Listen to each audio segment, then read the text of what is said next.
Hey everyone, my name is Doug, president of Fraser First Class. We're here at a project we just finished recently, and if you've been paying attention to the news, we've got some really cool weather coming up, and we kind of want to run you guys through a few things with sprinkler systems, things of that nature, just to ensure that everybody does their best to mitigate any kind of potential damage. So, right here we've got a pressure vacuum breaker.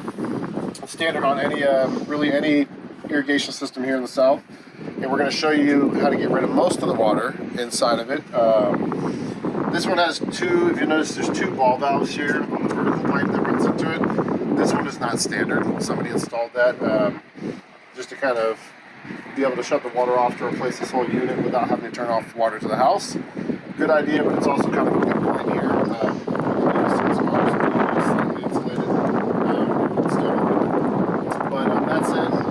We'll just stick with this ball valve. Whenever it comes time to winterize this, you want to turn this off clockwise all the way. Leave this valve open, and you'll notice there's two little test valves here. We're going to open both of those with just a flathead screwdriver. Anyways, a lot of water ends up coming out of there. And what that does, it gets the majority of the water out of this area. You can see there was just a little pressure relief right there, the drip more water. But it gets most of it out of here. That way, if any ice expands, builds up in there, it's not breaking the plastic internals that are inside of here. You can also, after doing this, you can also grab it. We're going to 60, 70 degrees, really doesn't matter. It's going to get cold anyway regardless. So that's pretty much all you do here. And to turn it back on when freeze is passed, you simply just turn these little valves back to their original position, which is just vertical either way. Doesn't matter which way you turn it. And then you just turn this valve on quickly right here. And that's it. And it's normal to see a little bit of water come out here as the bonnet inside is seating. So we're going to go ahead and turn this one back off since Thursday is going to be cold, and leave our client prepared. So let's go to the back. All right, so we're back here at our equipment pad.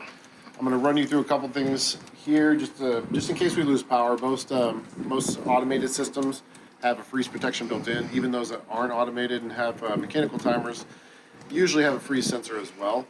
So power's on, should be good.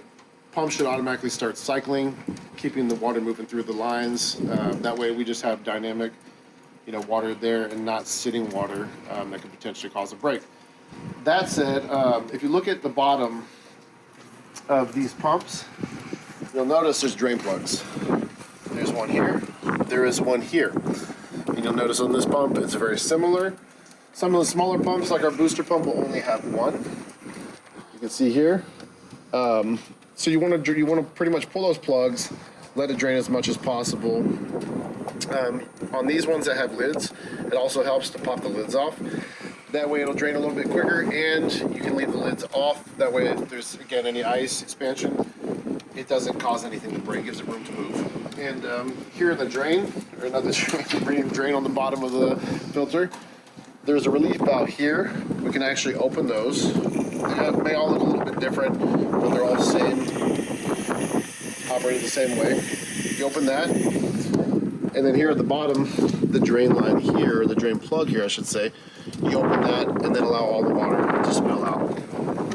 And pretty much same concept back of the manifolds here. There's a drain plug there, and there's also a pressure relief valve. You can open those, and then on our chlorinator, you can open this as well, just to allow for ice expansion. And that's pretty much all you can do in terms of prepping your equipment for the freeze. But hopefully you don't have to do what I just explained. Hopefully everybody keeps power on and everything's able to cycle on its own. So that's it. Wish everybody the best of luck, and we'll catch up with you next time.